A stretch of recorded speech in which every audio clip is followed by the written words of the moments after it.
नमस्ते. आयुर्वेद कधी आठवतो? जेव्हा शरीर थकायला लागतं, की जेव्हा मन अस्वस्थ होऊ लागतं, की इतर पॅथींना वापरून झालेलं असतं. ॲलोपॅथीचे साईड इफेक्ट नकोसे वाटतात.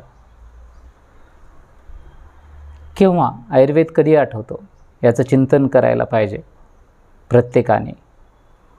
पण एक लक्षात ठेवा, आयुर्वेद हा शेवटचा पर्याय नसून आयुर्वेद जीवन जगण्याची पद्धत आहे. सकाळच्या श्वासापासून तर रात्री झोपण्याच्या शेवटच्या विचारापर्यंत तुम्ही कसं जगताय हे खूप महत्त्वाचं आहे.